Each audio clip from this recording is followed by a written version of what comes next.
आज की love story का नाम है गर्लफ्रेंड होने के बाद भी दूसरी गर्लफ्रेंड से कैसे सिटिंग की। चलो वीडियो को शुरू करते हैं। जैसे जैसे निशा के जन्मदिन की पार्टी में जाने का समय नजदीक आ रहा है, मेरे मन की बेचैनी बढ़ती ही जा रही है। मैं उसके घर जाने के लिए पूरी तरह से तैयार हूँ, पर अपने फ्लैट से कदम निकालने की हिम्मत नहीं हो रही है। करीब 2 महीने पहले मैं निशा से पहली बार अपने कॉलेज के दोस्त समीर के घर मिला था। उसी मौके पर मेरा समीर की पत्नी अंजलि से, उसके दोस्त मनीष और उसकी प्रेमिका नेहा से भी परिचय हुआ था। निशा के सुंदर चेहरे से मेरी नजरें हट ही नहीं रही थीं। वह जब छोटी छोटी बातों पर दिल खोलकर हंसती तो सामने वाला खुद ब खुद मुस्कराने लगता था। मैंने मौका पाकर समीर से अकेले में पूछा, क्या निशा का कोई बॉयफ्रेंड है? उसने मेरे चेहरे को ध्यान से पढ़ते हुए जवाब दिया, अभी तक नहीं है। उसका जवाब सुनते ही मेरा मन खुशी से उछल पड़ा। तू उससे मेरी दोस्ती करा दे यार। मैं उसके साथ तेरी दोस्ती नहीं करा सकता, सिर्फ परिचय करा सकता हूँ। मैंने कहा कि तू परिचय तो करा दे, बाकी देखा जाएगा जो होगा। मैंने समीर से कहा, मुझे निशा से पहली नजर में ही प्यार हो गया था। मेरे मुंह से ये शब्द सुनकर वह हंसने लगा। तू अभी तक ज्यादा बदला नहीं है। कॉलेज में भी आए दिन तुझे पहली नजर में प्यार करने वाला कीड़ा काटता रहता था। पुरानी बातें भूल जा मेरे दोस्त। अब मैं अपना घर बसाना चाहता हूँ। मुझे लगता है कि निशा ही मेरे सपनों की राजकुमारी है। मैंने समीर को विश्वास दिलाने की कोशिश करी कि मैं अब प्यार के इस मामले में एकदम सीरियस हूँ। पहली मुलाकात में ही निशा ने मेरे दिल और दिमाग पर जबरदस्त जादू कर दिया है। उसे अपना बनाने की चाह ने मेरी रातों की नींद और दिन का चैन छीन लिया। उस मुलाकात के बाद तीसरे दिन शाम को ही मैं निशा के ऑफिस के बाहर मिला। वह मुझे देखकर खुश हुई। फिर हम कॉफी पीने के लिए एक रेस्टोरेंट में चले गए थे। हमारे बीच उस शाम ढेर सारी बातें हुईं। हंसी खुशी से बातें करते हुए कब 1 घंटा बीत गया, हम दोनों को पता ही नहीं चला। बाद में मैं निशा को उसके घर तक कार से छोड़ने गया। मैं खुद उसके मम्मी पापा से मिलना चाहता था, क्योंकि मेरे लिए उन दोनों का दिल जीतना जरूरी था। निशा अपने माता पिता के साथ 3 कमरों के फ्लैट में रहती थी। उसकी मम्मी के कमर दर्द और पापा के बागबानी के शौक के बारे में मैंने पूरी दिलचस्पी के साथ ढेर सारी बातें की। दोनों के दिल में अपनी जगह बना ली थी। मेरे अच्छे व्यवहार का जादू उन दोनों के सिर चढ़कर बोला और फिर उन्होंने मुझे रात का खाना खिलाकर ही विदा किया था। शहर के जाने माने हड्डियों के डॉक्टर से 2 दिन बाद मैंने निशा की मम्मी का इलाज शुरू कराया। उस डॉक्टर की दवा से उन्हें बहुत फायदा हुआ। अगले संडे शाम को बागबानी पर एक पुस्तक निशा के पिता को दी। मुझे बड़े अपनेपन के साथ छाती से लगा लिया था। मुझे अब अपनी मंजिल मिल जाएगी, इतना विश्वास होने लग गया था। मेरे कहने पर निशा कुछ दिनों के बाद मेरे साथ बाहर घूमने चली आई। मैंने उसका दिल जीतने का वह मौका नहीं जाने दिया। जब मैंने अचानक उसे गुलाब के फूलों का गुलदस्ता दिया तो वह खुशी से फूली नहीं समाई। धीरे धीरे हमारे बीच मिलना जुलना बढ़ता गया। उसे अपने साथ बहुत खुश देखकर मेरा दिल कहता है कि वह मुझसे शादी करने के लिए जल्दी राजी हो जाएगी। तुम्हारे जैसा सुंदर, सुशील, स्मार्ट व कमाऊ लड़का अभी तक बिना गर्लफ्रेंड के कैसे हैं? कुछ दिनों बाद मेरे साथ एक दिन पार्क में घूमते हुए निशा ने अचानक यह सवाल पूछा तो मैं मन ही मन बहुत बेचैन होने लगा। मैंने अपने मन की उथल पुथल को काबू में रखा और धीमी आवाज में जवाब दिया, निशा मेरी जान पहचान तो बहुत सारी लड़कियों से है, पर कभी कभी मुझे भी यह सोचकर बहुत हैरानी होती है कि मेरी जिंदगी में आज तक मेरे सपनों की राजकुमारी क्यों नहीं आई। सपनों की राजकुमारी या राजकुमार बहुत कम लोगों को मिलती हैं। मैंने प्यार से निशा की आंखों में झांकते हुए पूछा, क्या मुझे सपनों की राजकुमारी मिलेगी? निशा ने कहा, मुझे क्या पता, यह बोलकर शर्माने लगी और मेरे मन को गुदगुदा गई।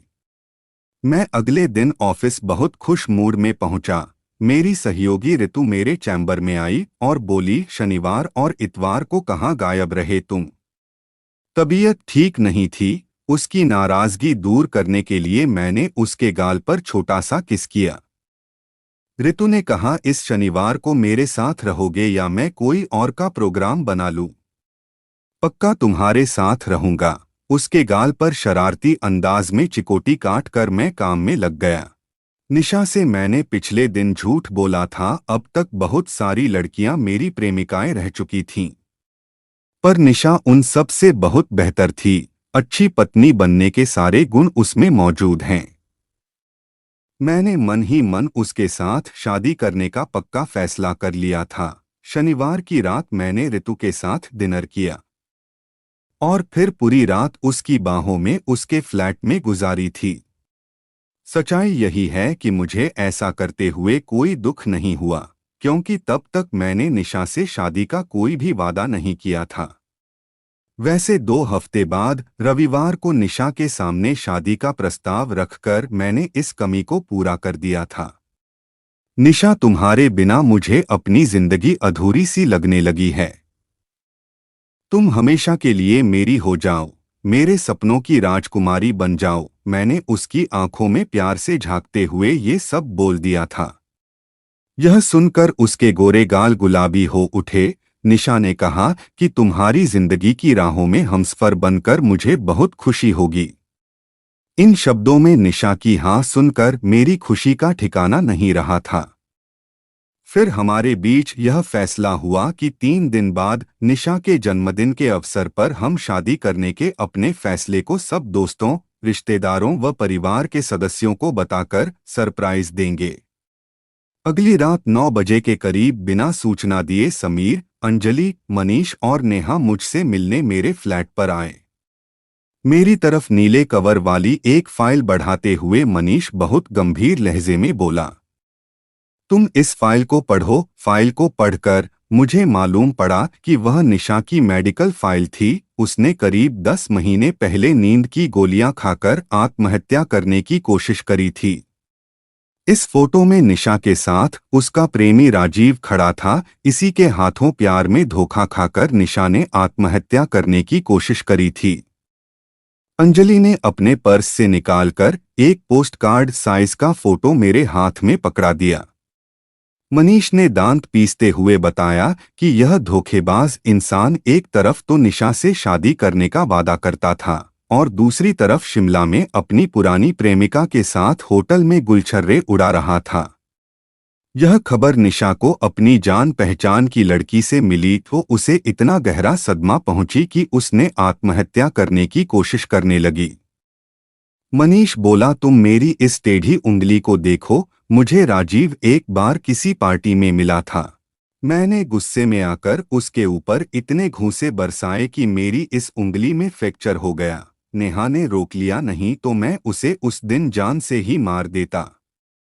समीर ने गुस्से से लाल हो रहे मनीष को शांत किया और मुझसे कहा, निशा के अंदर वैसा ही दूसरा सदमा सहने की ताकत नहीं है। अगर तुम्हें लगता है कि तुम उसके प्रति जिंदगी भर वफादार नहीं रह पाओगे तो कल उसके जन्मदिन की पार्टी में मत आना। उसे दुख तो बहुत होगा पर हम उसे संभाल लेंगे। अंजलि ने मुझसे भावुक लहजे में प्रार्थना करी और कहा, फैसला सोच समझकर करना। अगर निशा के हित के खिलाफ जाने वाला कोई रिश्ता आज भी तुम्हारी जिंदगी में बना हुआ है तो उसे आज रात जड़ से नष्ट कर देना। हमेशा के लिए उसके प्रति वफादार रहने का प्रण करके ही कल की पार्टी में आना प्लीज। इसके बाद सभी बारी बारी से मुझे गले लगाकर चले गए। मैं रात भर ठीक से नहीं सो सका था। अगले दिन ऑफिस भी नहीं जा सका। सारा दिन सोच विचार करने के बावजूद भी किसी फैसले पर पहुंचना संभव नहीं लग रहा था। मैं निशा से शादी करना चाहता हूं, पर अपने मन की कमजोरी का भी मुझे एहसास है। किसी एक स्त्री का होकर रहना मेरी फितरत में नहीं है। मुझे फैसला सोच समझकर ही करना था। क्योंकि मैंने अब तक जिन लड़कियों के साथ प्यार का खेल खेला था उन सब के ऐसे कुछ नहीं सुनाया देखा था। फिर धीरे धीरे मुझे बहुत ज्यादा टेंशन होने लगी। मेरे मन में यह बात जड़ें जमाने लगी, मैं निशा के लायक नहीं हूँ। ऐसा सोचकर मैंने निशा की जिंदगी से निकलने का कठिन और दिल दुखाने वाला फैसला आखिरकार कर ही लिया था। मैं जूते खोलकर वापस पलंग पर लेट गया। मेरे बहुत रोकने के बावजूद आंखों में बार बार आंसू भर आते थे। 8 बजे के करीब मेरे मोबाइल फोन की घंटी बजने लगी तो मैंने फोन को स्विच ऑफ कर दिया था। फिर 9 बजे के करीब बाहर से किसी ने घंटी बजाई तो मैं जल्दी से उठकर बैठ गया। दरवाजा खोला तो सामने निशा थी। उसे देखकर मेरा दिल बैठ गया। उसने कहा, मुझे विश नहीं करोगे? निशा ने सहज भाव से मेरे हाथ अपने हाथों में ले लिए। मैंने जबरदस्ती मुस्कुराते हुए उसे हैप्पी बर्थडे विश किया। ऐसे नहीं, जरा प्यार से विश करो, ये कहकर वह मेरे गले लग गई। Happy birthday my love. पता नहीं कैसे ये शब्द मेरे मुंह से खुद ही निकलकर मुझे हैरान कर गए। निशा ने कहा, मेरे दोस्तों ने कल रात तुमसे हुई मुलाकात के बारे में सब बता दिया है। वह सहज भाव से मुस्कुरा रही थी। मैं तुम्हारे लायक नहीं हूँ, बाद में तुम्हारा दिल तोड़ूं उससे अच्छा यह होगा कि हम अभी अलग हो जाते हैं। उसने मेरे मुंह पर हाथ रखकर मुझे खामोश कर दिया। अब मैं पहले जितनी कमजोर और भावुक नहीं रही हूँ। मुझे भी पहली नजर में तुमसे प्यार हो गया था और अब इतनी आसानी से तुम्हें नहीं खाऊंगी। तुम्हें मेरा प्यार जरूर बदल देगा। मुझे डर है कि मैं तुम्हारे इस विश्वास पर खरा नहीं उतर सकूंगा।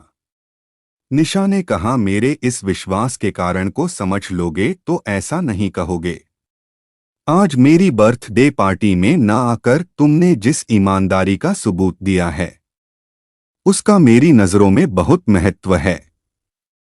यही ईमानदारी तुम्हारे अंदर बदलाव का बीज बोएगी।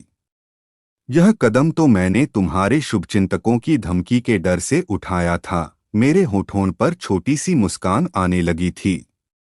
निशा बोली, वे मुझे बहुत प्यार करते हैं पर तुम्हें धमकाने का उन्हें कोई अधिकार नहीं था। मैं सचमुच तुमसे दूर नहीं होना चाहती हूँ। यह कहकर वह मेरी छाती से अलगी। मैंने भी उसे बहुत मजबूती से अपनी बाहों के घेरे में कैद कर लिया। उस पल मेरे दिलो दिमाग में कोई उलझन या अनिश्चितता बाकी नहीं बची थी।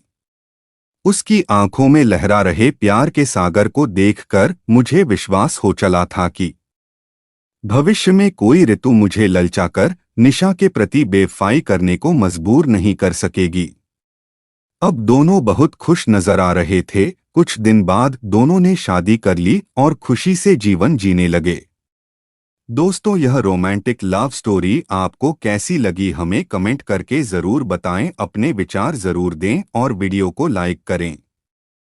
वीडियो को ज़्यादा से ज़्यादा अपने दोस्तों के साथ शेयर करें। Thanks for watching friends.